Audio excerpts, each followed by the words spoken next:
بسم الله الرحمن الرحيم. الحمد لله رب العالمين، وصلى الله وسلم وبارك على نبينا محمد وعلى آله وصحبه الطيبين الطاهرين ومن تبعهم بإحسان إلى يوم الدين. وبعد، برزان خوشويستان بردوام دبين إن شاء الله لقل وتنوي مادكاني أم حجرية كأو مادي بمجلس بيدراوة مادي عقيدية. درسي كمان وبابتي كمان لما هجا كتابي الأصول الثلاثية هم تهرج سنجار خيون دبيتان شوك عقيدة أو عند بيروزا أو عند جرينجا. الله جل جلاله كإنساني خلق كرد لبر أويك وعقيدي باك ببرمر الله كبحق بناسي بتنهابي برستي رجل سنجارك أو كتابة خيون دبيت. الأصول الثلاثة لهندي شوين بيدا وتري ثلاثة أصول. الأصول الثلاثة واتا أو سي بنتينية يا سي بنتينكا يا سي بنتيني جورة. أصول جمع أصله واتا أساس سي أساسي جورة هي ده بها مو مسلماني أو سي أساس بناسي وشارة زايبين. إذا بيش أوي أو سي أصل بخير الإمام أصلا رحمتي خوي جور مهربان ليبيا مؤلف كتاب مع محمد كوري عبد الوهاب رحمه الله. مقدمي كي باس كردو أم مقدمي زور بسودة بيوست هموتان أم كتابة لبركن متنقي لبركن زور بسودة وفائدة. إيولي راكا فقيه طالبي علما كاتان ترخان كردو بخيوندنوي علوم شرعي لدواروجا إن شاء الله امتحان دكن وكناجح بنتيدا موفق بن لفقيهدي تاود بن دبن بما مستوى بملاه دبيلي إستاذ خوتان قول جواب كان كم ترخم بن موبايل إهمال كان إلا بو بيوندي تلفوني خوتان نبي كاتا كانتن بقوزنوا بحفظ ما دكانتن بمراجعة كردن ببرسال كردن بيصلوا بينن هر طالبيك هر قتابيك أقل السرتاي خويندني علمي كاتكاني بقرنق راقرد ويستي موفق بتيدا إن شاء الله خوي تعالى موفق يدك. إنما العلم بالتعلم في غبرة فرمي صلى الله عليه وسلم علم بتعلم ما بفيربونا كاتد بفير رمدا خد قر جوابك خد قرداريك أو ما دار في ربيت دواي أو دوسي صالك توابوي إتيتو لي رأرويد أو سابق خد لجيك أخواني لدوراتي كتب برداوم بيت مهم إيراكا توظبتي بكي. بسم الله الرحمن الرحيم. ما وصد فرمي اعلم رحمك الله أنه يجب علينا تعلم 4 مسائل. لفرمي بناي خداي بخشن دو مهربان بزانا رحمتي خواد لبيه أو نبما مستاكي بريز ومشفيق دلصوزة لسالتها قصة كده رحمتي خواد لبيت رحمتي خواد خوش بيه بزانا أي قتابي علم أي فير خوازي زانست رحمتي خواد لبيه واجب لسرمان شوار بابت هي فيري بينو بناسين بيش بقنا الأصول الثلاثة أو سي أصلتين أم مقدمة مباسكات. مسألة يكم بابتي يكم العلم أبيتو بزاني علم تشيه بتشي دا قلت لي علم وعلم بتشيها بيت هاتشان قرنقا ديني إما ديني علمه علم عبادته شون لدنيا كسب يبكى برهمكي دبينيت أم علمك إيو دبين بإذن الله برهمكي دواروج دبينن شون نيوج دكي رجو دقريد حج عمره دكي عبادتك شخصية لازمة بخوتوا علم عبادتك متعدية سودي بخلك ترهيا عبادة زور قورية تازا أنا كنت فرمون فيربوني علم لا يخاف خوش يسيره لنيوجي السنة لروجي السنة لعمري السنة بو يفيربوني علم زور قرنقا جهل لسرخون لا أبي إن جدبيت النور يكون مشخلق بكم القاكت كبرسيار اللي إذا كان ديني خوين برناكي توا حلال حرام بو باسكي إيمانك توحيد ما باسكي أو بلطالة أو حلالة أو درسة أما هم الدين علمها هي يا كم علم دبيتو بزاري علم تشيا كم علم أساسي بخوني كم علم ما مصاد فرميه هو معرفة الله أويك تو خواي خذ بناسي جل جلاله الله سبحانه وتعالى بناسيت، ومعرفة نبيه صلى الله عليه وسلم أنجاك بيغمرك بناسي صلى الله عليه وسلم، ومعرفة دين الإسلام بالأدلة. إسلام شارزابي ببلغوا أورسي أصلك اللي رباسي كربا مصلح هل مقدمك بيش أو يبرين باسكين إنسان خواي خوي بناسي إسلام بناسي بيغمر بناسي لكم جار لنا علم قوتي أورسي أصلك يا أبي عبد خواي خوي بناسيت إلهيك هربو هردبي حي قيوم إلهي أولون آخرين ربي همو مربوب كان خاونكم مرنا وصفات زور برزو متعال لصفات ناوي كسناتشن جاب بيغمر بناسي محمد صلى الله عليه وسلم كشينا سبي كيبوا خوابتي بيام ناردي لشوهات بوشي أمتك هات أما هم شارزابيت. ومعرفة دين الإسلام أو إسلامك بيامي خوايا بو همو إنسان جنوك كان أبي شارزاي بعلبوا ببلغوا ككسكس برسال لدودك دار أي ما مستا أي قتابي تعريف إسلام بوك إسلام تشيا الإسلام ديني بالكتشيا يسألوا علي اللي استسلام بخوا خوا بحق بناس ملكتي أو إسلامنا شارزابوني إسلام بدليل وا أجر بدليل بعلم ببلغي عقلي ونقلي كتوتوانيد قناعات ببرامبر بكي أو إسلامه ببلغي وجواب الداية وبأدلة هم خد موفق دبي هم برامبر كشتي أجينيو دبيت أهل هدايات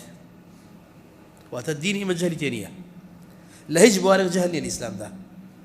شو خاونك ناوي الله كعالمة عليمة خبيرة يك بزاف اقرأ بخيرنا دين إما دين علمه دون فرمي المسألة الثانية العمل به كاربكي بو علمي كهتا كتو خواد ناسي جل جلاله بيغمرك الناسي محمد صلى الله عليه وسلم إسلام الناسي إذا إيش بيبكى بزانا إيش كردن بخواراسي شونا بتنهابي برستي دواء شرعكي بكوي شرعي أو بشرعي حق بزاني ديني أو بكوتا دين بزاني أو علمه أو عمله أو كأو داينا حلالها أو حلالة أو كأو دي حرامة أو حرامة أو كجائزة أو دايناوة أو كناجائزة أو دايناوة الربته سيته مالكته أي ناسيت سرب أوتا أيونيت دينكيت في قبوله بربي خوتي أزانيت أو علم زاني وعملت فيها كرت أي ناسيني عملي من باب إشي بيغمر شونا صلى الله عليه وسلم من بيغمر خوام ناسيه صلى الله عليه وسلم نسبي وحسبي إن جبزانا أو بيامي هنا يبو مجي بياميك صفاتي أو بيغمرتي صلى الله عليه وسلم خصائصي أو بيغمرتي صلى الله عليه وسلم علي إيمان فيه هنا إيمانا كفر بيكرني كفرا خوشويستي إيمانا رقريبوني كفرا ودعاء كوتني وعبادته دعاء كوتني واجبة اتباعي واجبة أما عمله هم قصوا نازني كسنية محتاج بيغمر النبي صلى الله عليه وسلم إخوان لبيه إيمكو طرق التصوف نالين برين بيغمرانيش هر مقامين هي أولياش مقامين هي هذه هذا مقام هندي أولياء الأنبياء جورتنا ولا ضلالة يك النبي الأنبياء إخوة نقرأ رسولك طبعا فيقي رسول ونبي هي يك النبي الأنبياء إخوة لهم أولياء الدنيا باشترا برسل الله إخوة شون دلي أو مقامي خوي أو مقامي خوي نا أي نبوة ولي كولي بوبا ولي لبر أو متبعي في غمر صلى الله عليه وسلم بوبا ولي أو متبعي في غمر نبي صلى الله عليه وسلم ولي شيطانه ولي رحمانية إن جاك عمل كردن بإسلام إسلام كبينج باي جوريه إيمان شش باي جوريه إحسان باي كزور برز مزن الإسلام دبيت أمانة به عمل كردن بإسلام واتب يروي إسلام بكيد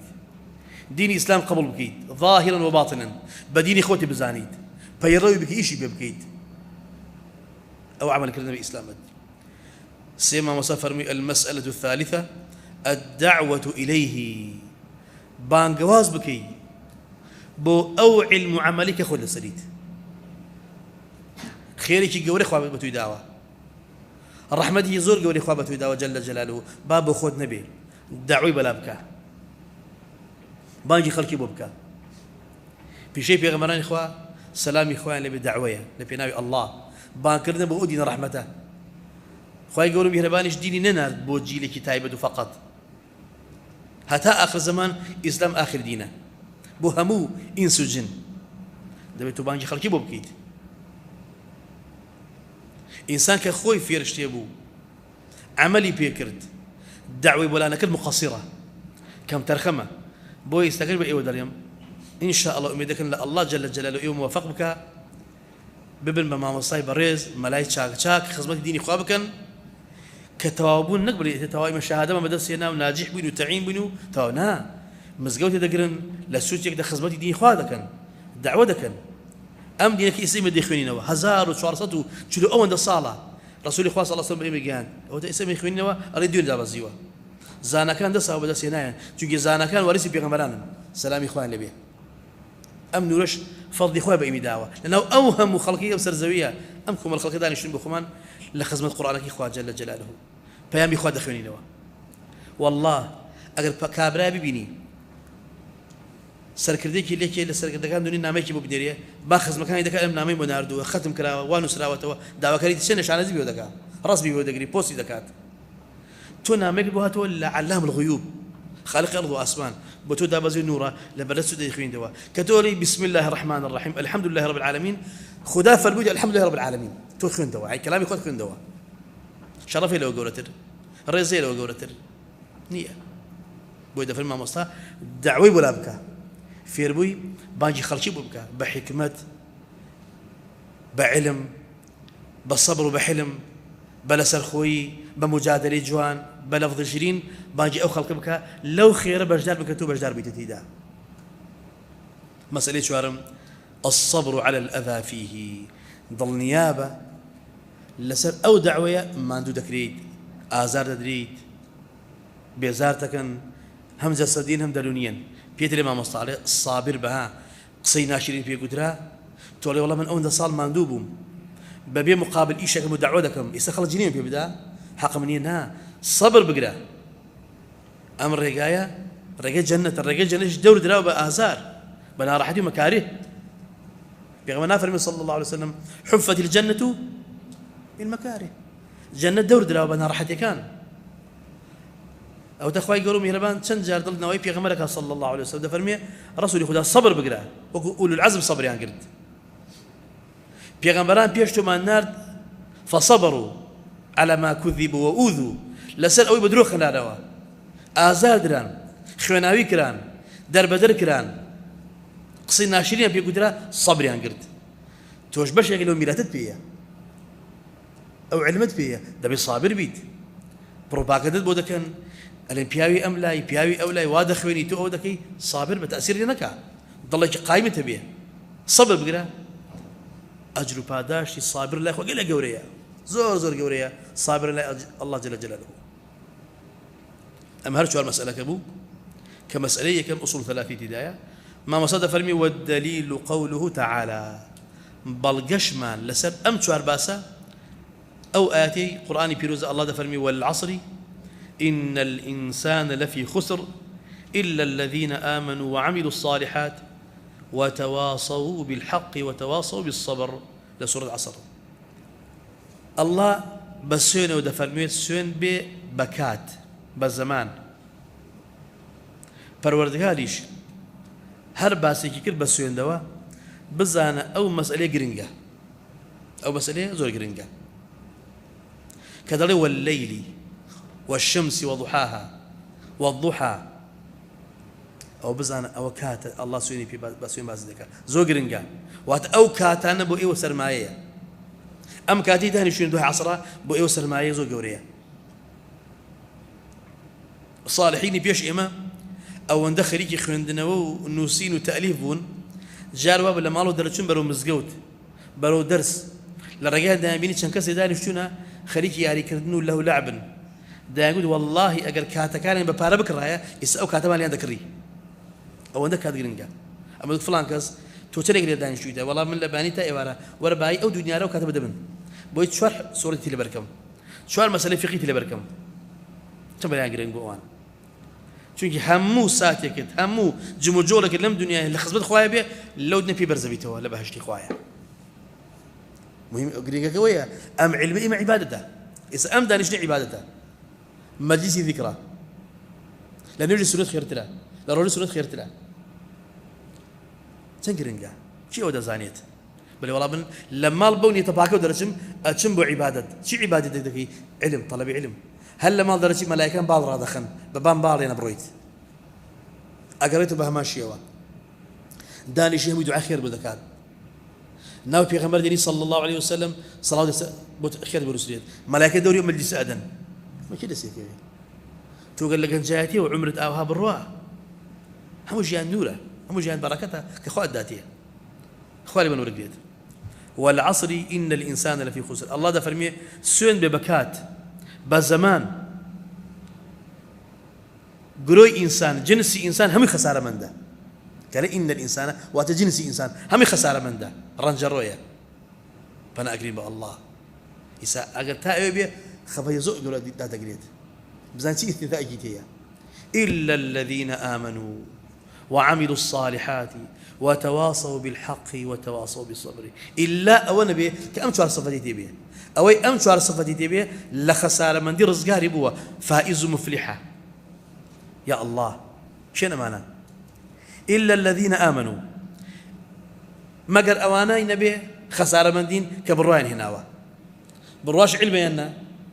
إيمان كم دوت كم علمه وهذا إخواناسي علمه إيمان علمه كتو خوي خود ناسي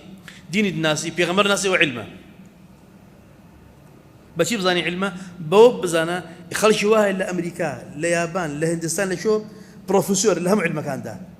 مشكلة أبرستيه جرجي أبرستيه داري أبرستيه ما دام خوي ناسي عالمية عالم بوشيكي بتشكوي دنيا بلام عالمني بويكوا روحي رزقاري بمستقبل جاني رزقاري بيه فائز بها هتايا بو دنيا بلي يعلمون ظاهر من الحياة الدنيا الشيء الدنيا أزانا بلام بو آخرة غافلا بس هو إما علمك من دوزيته الدنيا من رناك آخرتش من إن شاء الله رناك شوي الله من ناسي صفاتي من زاني بيغمركي من ناسي صلى الله عليه وسلم شارزي دينكي بوين زاني من كاما إيمانا كاما كفرا كاما توحيدا كاما شركا كاما سنية كاما بدعية كاما حلالا كاما حراما كاما دروستا كاما ندرستا دوزي من روناكي من دوزيوا إيش يقدر كلمة خوابي رازية لو دوري كخوابي تورد بيت أو علمه أما قصة زانيت وإذا كواو الذين آمنوا علم أوانيك علما هي دوهم وعملوا الصالحات ما مصر فرمي دوهم مسألة العمل به عملي شاكا دكن عملي صالح دو برجي بيستا يكم الإخلاص دوهم المتابعة هرشي آيات إلى قرآن كأخوات فرمي جل جلاله جو بقرن إن الذين آمنوا وعملوا الصالحات يودي آمنوا وتوحدوا الله أوانك إيمان هي واتك موحد وعملوا الصالحات وأخلصوا لله وتابعوا الرسول صلى الله عليه وسلم كفرمي وعملوا صالحات وتعملي شاكيان كردوا كم عمل شاكا يا الله أو خالصا بو الله به متابعي في غمر به صلى الله عليه وسلم هل عملي أو دو مرجيتي أو عملي صالحة أقل أو عملي بنسبته عمليك إخلاص بأخوانا أبو صالح بتو ها رسالة لكم نيوش كردن روجو كردن خوي عملي صالحة أنا جنسي خوي عملي صالحة بس أقلتو نيوش كرد بوريا بوتو صالح بو صالحنا بوتو عملك كل متابعين في غمر النبي صلى الله عليه وسلم بوتو صالحة عمل خوي جنسي صالحة بلام جاري واتو بنيتي خراب بتبار بسرته بالرياء بشرك نعوذ بالله بويا فرمي أودو مرجي بيست عملي صالح واتا خالصا بأخويا جل جلاله متابعين في غمر بكي صلى الله عليه وسلم واتا موافقة السنة أما دوم بوسيم وتواصوا بالحق كدعوكيا وصيدكن وصيت يدرن بحق أو الراستا أو أنجامدن خدا أو بي خوشة أما بيامي غمر صلى الله عليه وسلم الله أويد يسلم أو بيامي خوايا أما دعوة كذن بو حق خالص سيم كما مصطفى المي مسألة سيم الدعوة إليه وفرمي وتواصوا بالصبر وتوصيتوا دعوة دكن أمجاري دكن صبر على سريه كاو بزانا هر ما مستايا كل سر دين أكجري بريندار أبي سجن أكري فصلي دكن تعيني ناكن در بدري أكن زري كريا قازان جكردوا ها أولا بيناوي الله جل جلاله بكجري قازان جان زري كردوا أصحابك كثير لي دتي فرموا أي فرم فزت ورب الكعبة سيم بقى الله برد موا أو أخيرا كم بيني إن شاء الله واجان الدم وهذا أيوة ما سرماتان بو جرماتان بو ما ترسلوا قد كل مدن بارانا امرو نارون سربي تو جرمان نارون شيا تو طالب علمي موعد كيتي كان صالح لي تويكي زول بجدي همها من خيره دانشين خيره علم عبادته هوري بدن تيجا جدي بن اجري ما ندو ابي هلاك ابي بارا صرفكي يوم ده خوارد كما مالونيه خودلوك مالونيه وركشنيه انسان كبو بيا وكبو رجال كويستي بهج بلزبينيه جديه دبي جياني ده أخاف جل جلاله وصدكن تواصيدكن يك أكدارك الأمر جالكن الصبر نسريه قال الشافعي رحمه الله إمام الشافعي رحمة خوي لبيه خوي كتشي زانية زور بليبته جوربوا لا تفسيري بأم آياتي لا تدبري بأم آياتي أري أم من دم معنيتها لو ما أنزل الله حجة على خلقه إلا هذه السورة لكفتهم أري ما شاء الله لم سورته باسي علم إيماني تيا باسي عملي تيا باسي دعوتي باسي صبري تيا هل شعورك لقيت كإنسان بيوسي لحياتها ألي الله جل جلاله أجر قرآن دانا بزان يا بوسر خلقك حجيتر أم سورة بس يامبو كوكفايات بيه حالي بنو برنامج جيانا بيه لما تدبر خوي ولا برع ربدي أم سورة سنة وقال البخاري رحمه الله باب العلم قبل القول والعمل كما مسافر بي أمشوار مسألة كمشد علمه واتلهموا بابتي تو بعلم مسألة كبي إنزل إشي تبكي قصي تبكي شو هر بابتي كتو هو كردويك أنجام بدي قصي بكي علم النبو باش كني خراب ذكرت شو خراب عليك ولا تقف ما ليس لك به علم شتي مرة كتو نايزانيت في العلم بقى انزل قصبك انزل فتوى بدا انزل بالقصي راجحة انزل أمان دبيو حلال وحرامة نايزاني بلي نازانم أو إيوشا كطالب علم الشيطان توشتانا قبل صار دوان خيون من كومال كتاب ما تاوكرت يترهم قصيدكين ما وصل فلان كستيا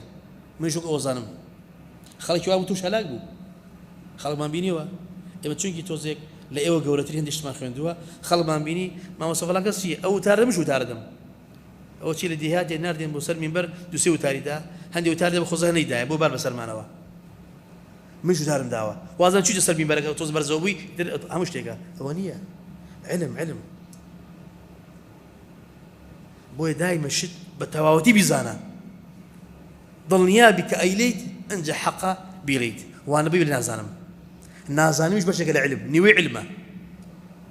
احترام خود قرتوا ديني اخواننا شيوان بس بغلط فتوى دا او كسل وانا جادر نبيين توا بناو ديني اخوا وخصاص قرد درود كرد كابرات قمراه كرد كان كسر فيرك ابو غلط والسببيت بو فير علم ما مصادف بابو وتبابي كده البخاري اريب لو تفسير ما يتفرميه بابو وتبابك من هاي الدينا العلم قبل القول والعمل ابي علم تهبي بيش او يقصبك بيش او يعمل بك ابي تو علم تهبيت بلغتي ما مستطاع بيش او من عمل بكم بيش او يقصب بكم ودعوه بكم بعلم فبي وزان يري فبك اما باشا خرابه دفر بخوا فربي جل جلاله فاعلم انه لا اله الا الله واستغفر لذنبك بزانا اي بيغمر اخو محمد صلى الله عليه وسلم وابو ايميشه بزانا علم تهبيه بشي بوي لا معبود بحق الا الله علم تهبي كبرسلاوني حق بيجي الله كأوزاني أو صاداولي خود بخود مسلمان بك بعلم تبي واحد الأحد غفار ذنبه قابل توبة إنابي ولا ذكريت فبدأ بالعلم قبل القول والعمل لفرميه ما مستا لتفسير ما تفرميه الله جل جلاله سرتا باسي علمي كرد بيش أوي قصبكين بيش أوي عمل بكين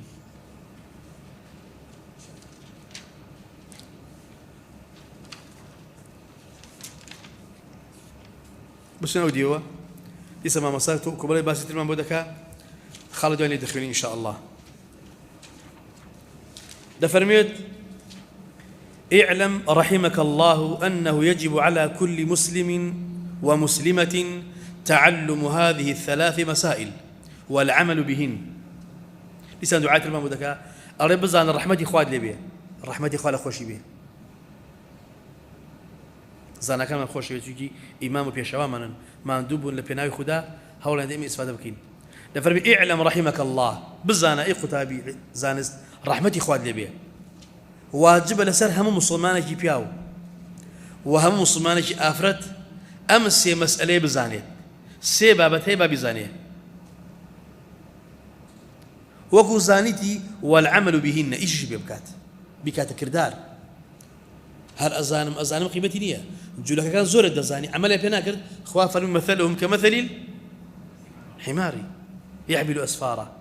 وكو جودري جوان بربانك جودري كتير بيه شيء صادي لي دكات سودينية علم تهبو عملي بيبقى بارين بداتوا توري وتشاكا كوا وشاكي خديكي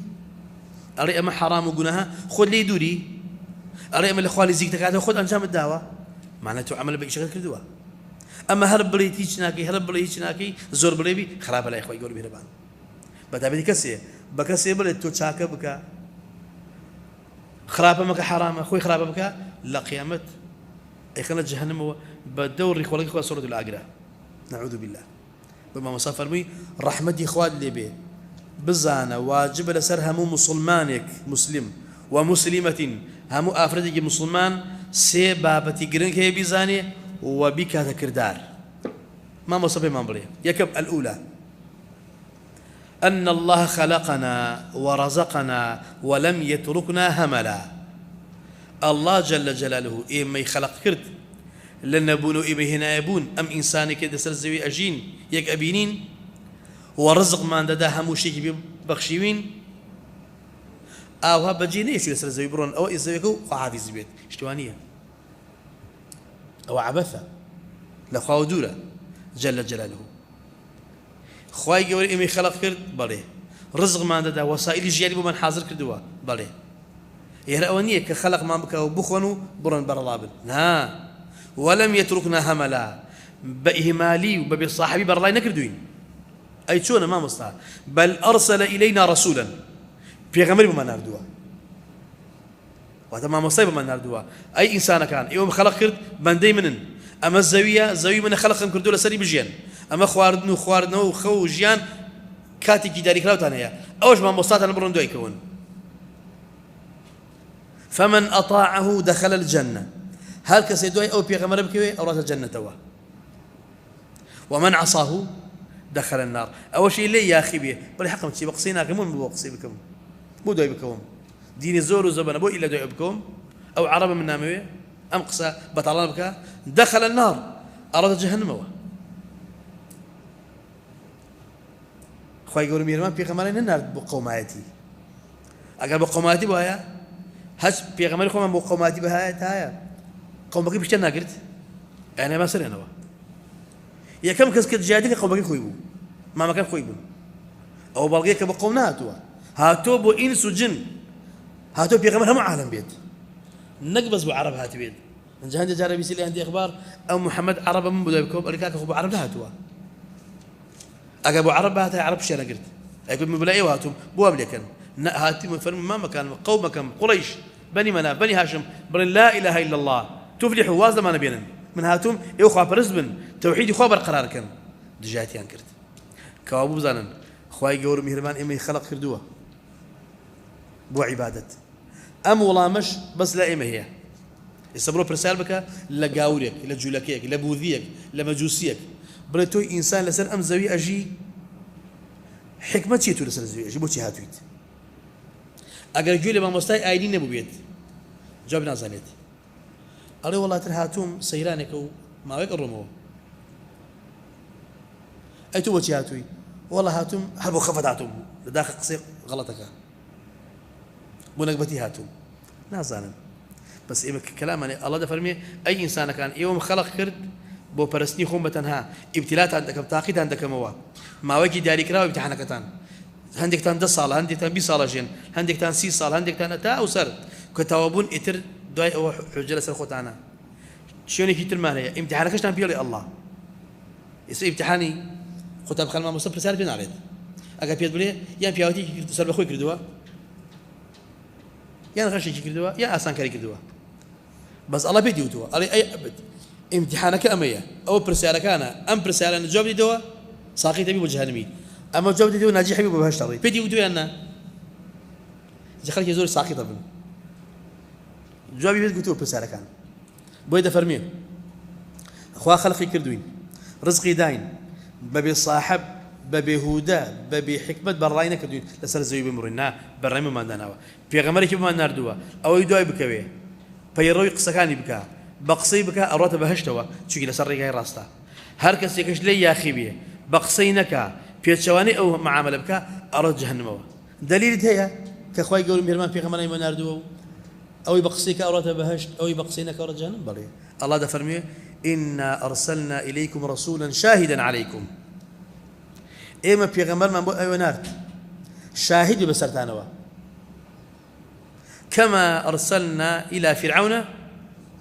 شون بو فرعون الرسول ما نار كين يرفع يقول بوي موسى هارون شون بو فرعون رسول ما نار بو إيوش أي أمة محمد ما نار صلى الله عليه وسلم فعصى فرعون الرسول بلام أو فرعون عاصي ولا في غمرك بقصينا كرد فأخذناه أخذ وبيلا برد ما نوى لكل ما كرد ولا نام ما برد بوخ ولا ناوي برد ها عاصيبه أي بقصي بكداية موافقت أبو وقم مؤمني آل فرعون مؤمني آل فرعون إيمانين هنا أو خباسك دوي مردني شيء يصير قصي خوش شكات دوهم ما مصفر بسبابتها فبخير إن شاء الله.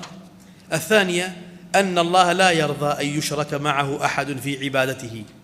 الله جل جلاله راضينا بيت لعبادتك بو كردني شريكي بو بريال بديت اختار راضينا بيت ضل بخوي خوش نقي بري أونا شوني وجم هي شل بنجاح حجم كردوها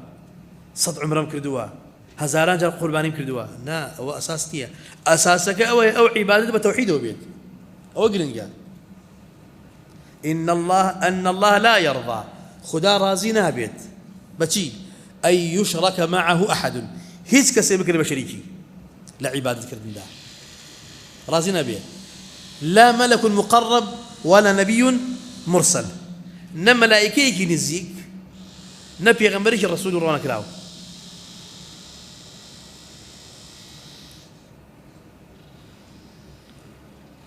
يعني أجر إيمة هاول بري بو بيغمر محمد صلى الله عليه وسلم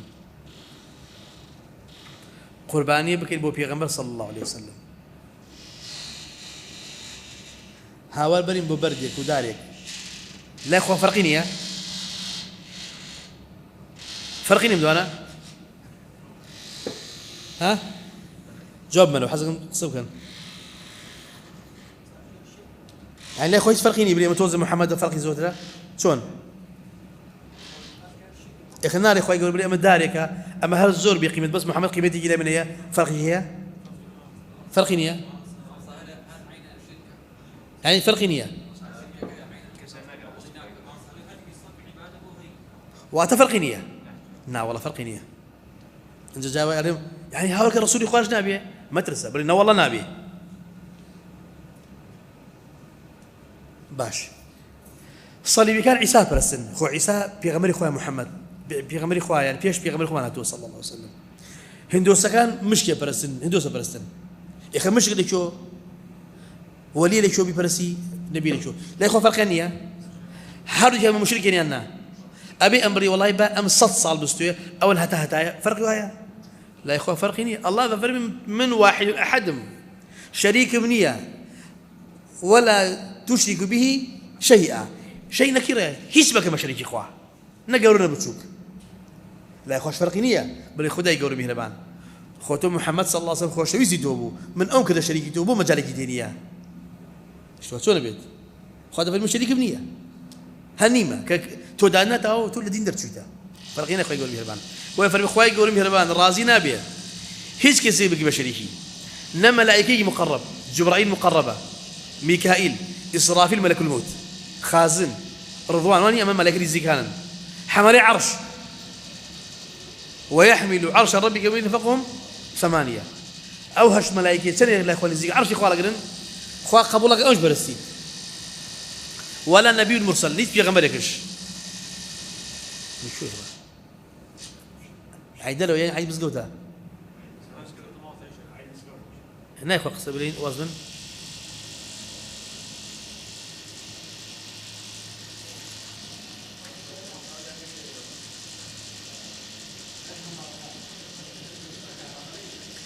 والدليل قوله تعالى خذ فنو جل جلاله وأن المساجد لله فلا تدعوا مع الله أحدا مزقود كان مال بخدا كمزقود دروس كراوه بويكوا ناوي الله تبريد توحيد تباسكريه لا إله إلا تباسكريه توا هز هاور مكان ولا فلا تدعوا مع الله أحدا لقال الله ده هاور مكان كسيتر لقال الله ده هاور مكان يعني مالي يا الله جاب لي يا رسول الله شتو مالي يا الله جاجيا قيلاني شتو مالي أحد النكيرية لسياق نفيها توا وأتى أي أحد حركة السيبيت أو بسريد وسيم الثالثة أن من أطاع الرسول صلى الله عليه وسلم هل كسي إطاعي في غمري كرد صلى الله عليه وسلم بقصي كرد ووحد الله خوايبتاك ناسي خوايبتاك برزد لا يجوز له موالاة من حاد الله ورسوله نابيت خوشويستي در بري بو كسي كتجاتي خو بيغمري خوا دكا نابيش تو بكيت موالات واتا خوشويستي دوستايتي حاده واتا عاده تيجي شمرا سي مساله تيبقن هر كسي بري من قصي دوي بيغمر كوتوما صلى الله عليه وسلم باش قصي باشا خواش بتاك ابرستم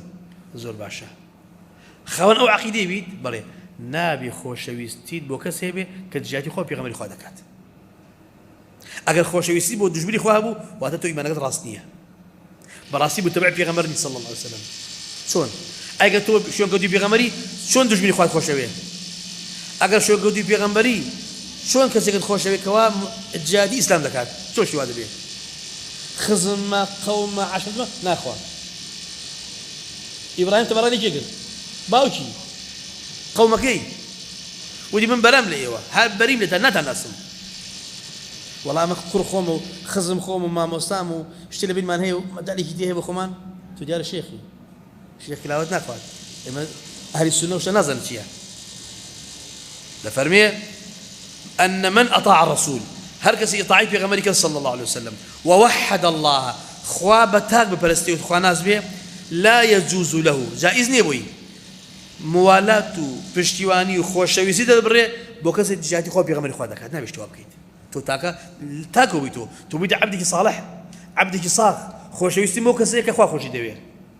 الرقم لو که خواه تعلی تو ریا دوستاتی او کسی دکو که پیغمبر خدا دیوید الرقم لو که پیغمبر خلیتی صلى الله عليه وسلم او دين داريه او ولا براء الاسلام في ارتكات باش دفريم ولو كان اقرب قريب بازور نزيك جدا باكرد به باكرد بمامد به ما دام تجاتي خوا دك قالطه بالاسلام دك خوش يستين بوينيه بو شي من مسلمان او تجاتي دينك مكا دين لا تعزيز له پیغمبر تو برستله تو قصوا پیغمبر کی بخسونه دکی من تو خوش بيوت خوش بناويت دليل من هي باري الله ده فرميه لا تجد قوما يؤمنون بالله واليوم الآخر يوادون من حاد الله ورسوله نابي نتوا وتشتوا نابي هبيت نابي اشتوا هبي قومي هبي برن باور من بخواها يا باور من بروج دوايشها لقل او باورين يوادون وتخوش شويستي ونرماني در برن بوكسك جاهدي خواب يغمر خوابك نابي اشتوا هبيت ولو كانوا آباءهم باء دجمن باو بن او ابناءهم با كريان بن ياخذ برايم بن يا عشرة كام بن هكذا سأوابو جوين دبوانا ديني خوشويس إسلامي سرخص أولئك كتب في قلوبهم الإيمان أو إيمان رنجيبو توا أو ولائم بخوار راستا برائن لجمناني خوار راستا وأيدهم بروح منه خوي قولت تأيدي أنا كا بشتواننا للاين خوي ملائكة بشتوان دكا جبرائيل مدن يريد ويدخلهم جنات تجري من تحتها الأنهار الله تسنى خوشا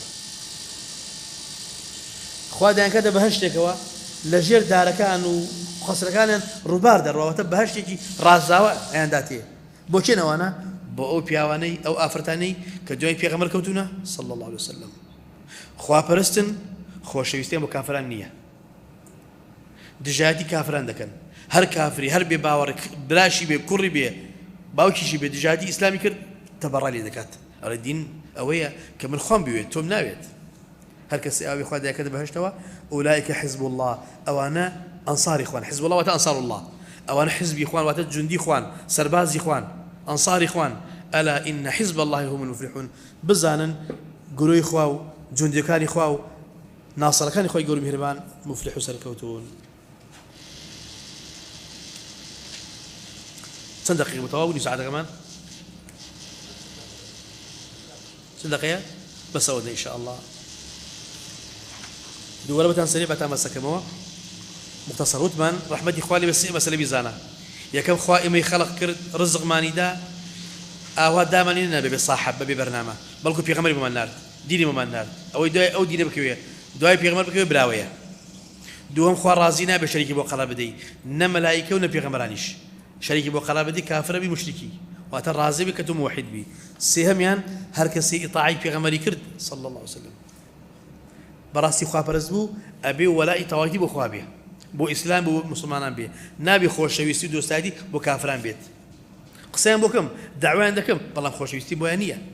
بەدەمیان پێ ناکەنم، چونکی من موحیدم، دینی خوام دەوێت، ئەوەی دینی خوای بێ برامە، ئەوەی دینی خوای نەوێ منش نادەوێت. ئەوەندە بەسە ئینشاءالله دەرس داهاتوو بە ئیزنی خوای گەورە ئەچینە ئوسوڵ ثەلاثەوە.